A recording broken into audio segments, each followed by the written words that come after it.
জন্মের পর থেকেই চারপাশের অসংখ্য জীবাণুর সঙ্গে শিশুর শরীরের প্রতিরোধ ব্যবস্থার এক অদৃশ্য লড়াই শুরু হয়। আর সেই লড়াইয়ে সবচেয়ে বড় সুরক্ষা কবচ হলো ভ্যাকসিনেশন, অর্থাৎ টিকাকরণ।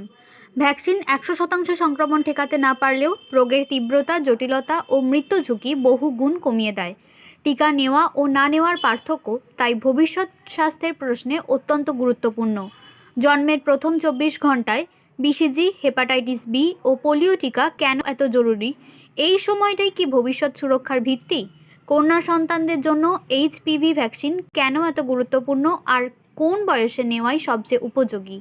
সরকারি কর্মসূচির বাইরে থাকা রোটা ভাইরাস, নিউমোকক্কাল বা চিকেন পক্স টিকা কি সবার জন্য দরকার? এই সব প্রশ্নের উত্তর জানতেই আমরা কথা বলেছিলাম বিশিষ্ট শিশুরোগ বিশেষজ্ঞ সৌম্যনাথ দাসের সঙ্গে। তাকে আমি প্রথমেই জিজ্ঞেস করব, শিশুদের টিকাকরণের গুরুত্বপূর্ণ ভূমিকা কতটা? দেখুন, টিকা হচ্ছে একটা ব্লেসিং বলা যায়। ভ্যাকসিন আগে ধরুন ইতিহাস খুঁজলে দেখবেন যে প্রচুর মানুষ অনেক রোগে মারা যেত।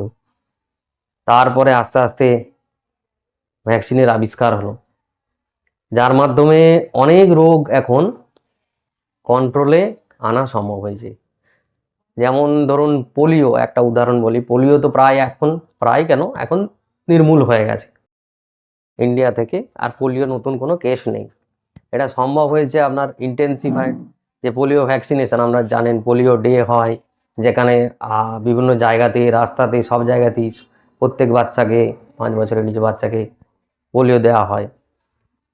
এইসবের মাধ্যমে আপনার রোগটা নির্মূল করা সম্ভব হয়েছে। স্যার, ভ্যাকসিন কি 100% রোগ প্রতিরোধ করতে পারে, নাকি রোগের ভয়াবহতাটা কিছুটা কমায়? হ্যাঁ, এবারে ধরুন 100% না পারলেও কিছু কিছু ক্ষেত্রে দেখবেন যে হয়তো ভ্যাকসিন দেওয়া হয়েছে কিন্তু সেই রোগটা হলো, কিন্তু সেই ক্ষেত্রে তার যে এফেক্ট হবে, সেই রোগটা মাইল্ড ইলনেস হবে। মানে তার যে প্রত্যেকটা রোগের যে একটা কমপ্লিকেশান থাকে, সেই কমপ্লিকেশানগুলো অতটা হবে না। মানে যেটা বাংলা বললে যে হালকার উপর দিয়ে হয়ে যাবে, চলে যাবে।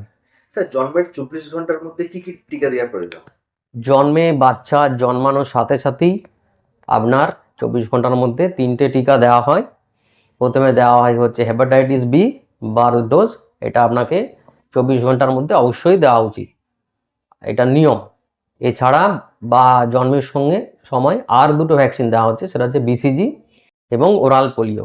যদিও বিসিজি, ওরাল পোলিও 24 ঘন্টার মধ্যে দিয়ে দেওয়া হয়, কিন্তু এটা একটু ডিলে হলেও খুব একটা অসুবিধে থাকে না, পরেও দেওয়া যায়। ঠিক আছে, ওপিভি 15 দিন আর বিসিজি 1 বছর অবধি দেওয়া যায়, কিন্তু হেপাটাইটিস বি 12 ডোজটা একমাত্র 24 ঘন্টার মধ্যেই দিতে হয়। এখানে একটা জিনিস জিজ্ঞেস করবো, সেটা হচ্ছে ধরুন অনেক ক্ষেত্রে দেখা যায় তো বাচ্চার জন্ম বাড়িতে হয়ে যাচ্ছে, হ্যাঁ, তো সেক্ষেত্রে তাদের করণীয় কি? সেই ক্ষেত্রে দেখুন, এখন যদি বাচ্চা, সরকার চেষ্টা করছে যে সব যে ডেলিভারি, সেগুলো সব ইনস্টিটিউশনালেই হোক। কারণ বাড়িতে এখন বাচ্চা ডেলিভারি হলে এবারে বাচ্চার কন্ডিশন কীরকম থাকবে বা মায়ের কন্ডিশন কীরকম হবে, সেক্ষেত্রে রিস্ক থাকছে। সেক্ষেত্রে সরকার চাইছে যে সব ডেলিভারি ইনস্টিটিউশনালই হোক। এবারে যদি বাই চান্স হঠাৎ করে লেবার পেন উঠে হয়ে যায়, তাহলে তারপরে অবশ্যই মাকে এবং বাচ্চাকে হাসপাতালে নিয়ে যাওয়া। সেখানে বাকি যে প্রসিডিওর, সেখানে আমরা দেখেছি যে এরকম রাস্তায় ডেলিভারি হয়ে গেছে, কিন্তু তারপরে তারা হাসপাতালে নিয়ে এসছে, তা মায়ের কোনো সমস্যা হচ্ছে কি না, এবারে বাচ্চা কীরকম আছে, সেগুলো একবার শিশু ডাক্তার চেক করে নেবে। তারপরে তাকে ভ্যাকসিনেশান যা কিছু নিয়ম সব কিছু দিয়ে তারপরে তাকে ছেড়ে দেওয়া হবে, যদি ভালো থাকে। এই যে 24 ঘন্টা বললেন, এটা অতিক্রান্ত হয়ে যাওয়ার পর বাচ্চা থেকে নাবালক বা অ্যাডাল্ট এই জায়গায় যাওয়া, এই সময় স্যার কি কি টিকা দিতে হয়, এটা যদি একটু সংক্ষেপে বলেন। আচ্ছা, এখন দেখুন ন্যাশনাল ইমিউনাইজেশন শিডিউল, যেটা গভর্নমেন্ট অফ ইন্ডিয়া থেকে দিচ্ছে, সেটা ম্যাক্সিমাম অনেক ভ্যাকসিনই এখন কভার করে দিচ্ছে। ধরুন প্রথমে জন্মের পর থেকে জন্মের ভ্যাকসিন দেওয়া হলো, তারপরে 6 সপ্তাহের মাথায় ভ্যাকসিন দেওয়া হচ্ছে। 6 সপ্তাহের মাথায় আপনার যেটা দেওয়া হচ্ছে 6, 10, 14 সপ্তাহ এরকম করে ভ্যাকসিন, 1.5 মাস, 2.5 মাস, 3.5 মাস, এটা আপনারা জানেন। এগুলো আপনার যেটা থাকছে পেন্টাভ্যালেন্ট থাকছে। পেন্টাভ্যালেন্টের মধ্যে 5টা ভ্যাকসিন থাকছে: diphtheria, pertussis, tetanus, hepatitis B, আর HIV বলে একটা আছে, হিমোপ্লাস ইনফ্লুয়েঞ্জি টাইপ বি। এছাড়া আপনার থাকছে রোটা ভাইরাস, যেটা ডায়রিয়া ডায়রিয়া, বাচ্চাদের ডায়রিয়ার মেন হচ্ছে যে ভাইরাস, রোটা ভাইরাস। সেই রোটা ভাইরাসের ভ্যাকসিনও এখন গভর্নমেন্ট থেকে দেওয়া হচ্ছে। এছাড়া থাকছে পিসিভি, নিউমোকক্কাল ভ্যাকসিন, যেটা অনেক আগে দেওয়া হতো না, নিউমোকক্কাল ভ্যাকসিনও এখন সরকার থেকে দিয়ে দেওয়া হচ্ছে।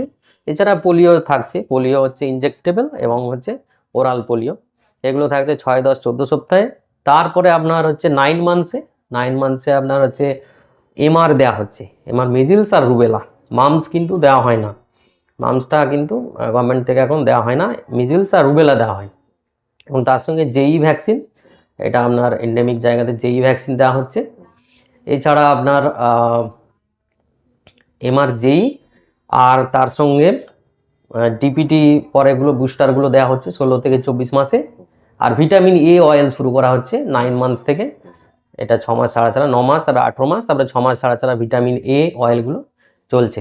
ম্যাক্সিমাম গভর্নমেন্ট চেষ্টা করছে যেগুলো আবশ্যক সেগুলো দিয়ে দেওয়ার, যেহেতু এতে আপনার যে বাচ্চাদের অনেক যে কমন রোগগুলো হচ্ছে সেগুলো যতটা নির্মূল করা সম্ভব হয়।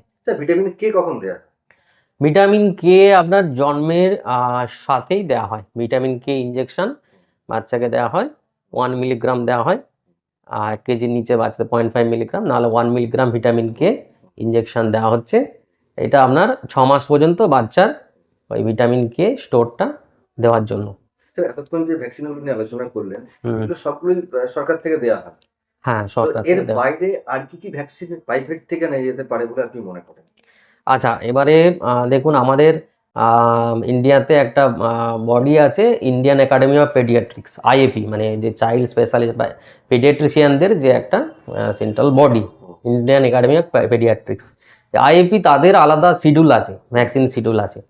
সেখানে সেটা হচ্ছে ইন্ডিয়ান যে ন্যাশনাল ইমিউনাইজেশন শিডিউল, সেখান থেকে কিছুটা আলাদা।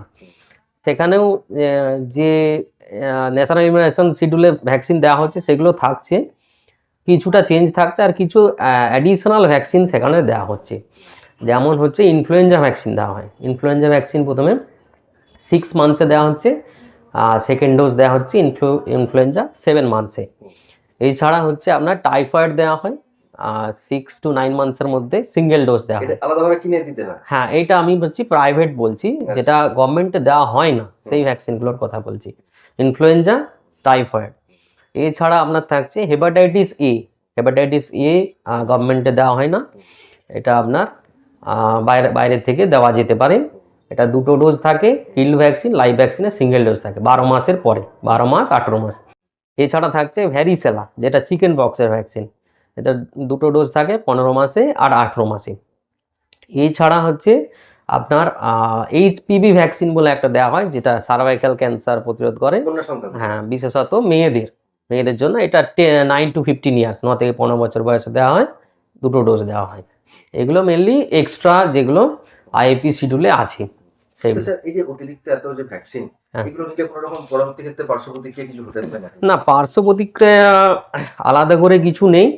প্রত্যেকটা ভ্যাকসিনেরই যেরকম কমন সাইড এফেক্ট থাকে, কমন 2-1টা, ধরুন জ্বর আসা বা হচ্ছে হালকা একটু শরীর খারাপ যেগুলো হয়, সেই জিনিসগুলো তো আছে। আলাদা করে এই ভ্যাকসিনগুলো যে এক্সট্রা কোনো কিছু আছে, সাইড এফেক্ট আছে, সেরকম নেই, মোটামুটি সেফ। বাচ্চার যদি কোনো সময় জ্বর সর্দি থাকে বা ডায়রিয়া থাকে, সেই সময় কি ভ্যাকসিন নিয়ে যেতে পারে? জ্বরের সময় ভ্যাকসিন না নেওয়াই ভালো, এটা হচ্ছে একটু ডিলে করলেই ভালো হয়। কারণ বাচ্চার কন্ডিশন, সেটা আপনি বিশেষ করে শিশু বিশেষজ্ঞের সঙ্গে একটু কনসাল্ট করে তারপরে বাচ্চার কন্ডিশন কীরকম আছে সেই অনুযায়ী ডিসিশন নেওয়া যেতে পারে। আচ্ছা, আরেকটা তো যে জানবো সেটা হচ্ছে, আপনি যে সময়গুলো বললেন এই সময়ে ভ্যাকসিন নিয়ে যেতে পারে, কোনো সময় কোনো গার্জিয়ান মিস করে গেলেন সেই ডেটটা, তার পরবর্তী ক্ষেত্রে কি সে ভ্যাকসিন নেওয়া যেতে পারে? হ্যাঁ, ভ্যাকসিন নেওয়া যেতে পারে। ক্যাচ আপ বলেছি, ক্যাচ আপ শিডিউল বলে একটা কথা আছে, যেখানে ভ্যাকসিন মিস করলে সেটা পরে শিডিউল করে দেওয়া যায়। টিকা দেওয়ার যে ভ্যাকসিনের যে কার্ড হয়, এটা কতটা সযত্নে রাখা উচিত বলে মনে করেন? দেখুন, এখন যে গভর্নমেন্ট অফ ইন্ডিয়া থেকে যে কার্ডটা করা হয়েছে, এমসিবি কার্ড বলা হয়, mother and child protection card, এইটাতে কোনো মা যদি মানে পুরোটা পড়েন, তাহলে সে জানতে পারবেন যে মানে বাচ্চার শুধুমাত্র ভ্যাকসিন না, দেখবেন অনেক পাতা থাকে, হয়তো অনেকে খুলেই দেখে না। ভেতরে থাকে হচ্ছে বাচ্চা কখন কি ডেভেলপমেন্ট হচ্ছে, কোন সময় কি করতে শিখছে, কখন কোনটা না পারলে সেটা চিন্তার বিষয়। তারপরে সেখানে হচ্ছে গ্রোথ চার্ট থাকছে, সেখানে বাচ্চার ওজন কোন জায়গাটায়, ওজন হাইট কোন জায়গাটায় পড়ছে, লাল এতে পড়ছে না সবুজে পড়ছে, এই রকম হচ্ছে অনেক ইনফরমেশন ভেতরে দেওয়া আছে। অবশ্যই এটা আপনার সারা জীবন বাচ্চার মানে বাড়িতে রাখা প্রয়োজন, এবং প্রত্যেকটা মাকে বলবো আমি যে বইটা একটু প্রত্যেকটা পাতা সময় করে খুলে দেখবেন। অনেক ইনফরমেশন এতে লেখা আছে, বাচ্চা মানুষ করার জন্য আপনাদের অনেক হেল্প করবে। অনেকের ধারণা থাকে যমজ শিশুর জন্য কি আলাদা টিকা দিতে হয়? বুঝলাম না। যমজ শিশু যখন ভূমিষ্ঠ হন তাদের ক্ষেত্রে, যমজ শিশুদের ক্ষেত্রে কি আলাদা ধরনের টিকা দিতে হয় নাকি একই টিকাই দেওয়া হয়? একই টিকায় দেওয়া হয়, আলাদা কিছু নাই। টিকা না, আলাদা কিছু নয়। এই যে ভ্যাকসিনেশন বা টিকা কর্মসূচি এখনো মানুষ অজ্ঞতার কারণে হয়তো নিচ্ছে না, বা তার অর্থনৈতিক অবস্থার কথা ভেবেও নিচ্ছে না। তো এখান থেকে কিভাবে সহজ পদ্ধতি, যে প্রাইভেট যে ভ্যাকসিন গুলো বললেন, কিভাবে নেওয়া যেতে পারে? তার কোনো বিশেষ প্রতিষ্ঠান বা কোনো স্বেচ্ছাসেবী সংগঠন আছে কিনা আপনার জানা থাকলে আমাদের একটু জানান। না, আমার তো এরকম জানা নেই যে কোনো স্বেচ্ছাসেবী সংগঠন যে প্রাইভেট ভ্যাকসিনগুলো দেয়। তবে গভর্নমেন্ট যে ভ্যাকসিন দিচ্ছে, সেই ভ্যাকসিনগুলো কিন্তু ম্যাক্সিমামটাই কভার করছে। গভর্নমেন্ট যে ন্যাশনাল শিডিউলে দিচ্ছেন সেইগুলো ম্যাক্সিমাম যেগুলো কমনলি রোগ সেগুলো দিয়ে দিচ্ছে। এবারে দেখুন, ভ্যাকসিন আপনার কোনোটা একটা ডোজ, কোনোটা দুটো ডোজ, কিন্তু সেইটা দিলে আপনার লাইফ লং প্রোটেকশন, ঠিক আছে?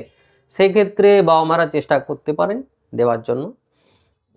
আর গভর্নমেন্ট যতটা পারছে করছে, অনেকটাই তো কভার হয়ে গেছে।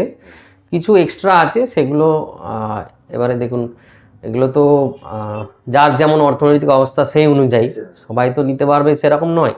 আর এই মুহূর্তে তো আমার জানা নেই যে কেউ এরকম স্বেচ্ছাসেবী সংস্থা আছে বলে যারা দিয়ে দিচ্ছেন, সেরকম আমার জানা নেই। আমি ডক্টর সোমনাথ দাস, আমি এমডি পেডিয়াট্রিক্স, চাইল্ড স্পেশালিস্ট। ধন্যবাদ ডাক্তার। শীততাপ নিয়ন্ত্রিত অত্যাধুনিক রেস্টুরেন্ট ময়ূখ রেস্টুরেন্ট। এখানে পাবেন চাইনিজ, পোলাও, বিরিয়ানি, তন্দুরি সহ সমস্ত রকম খাবার।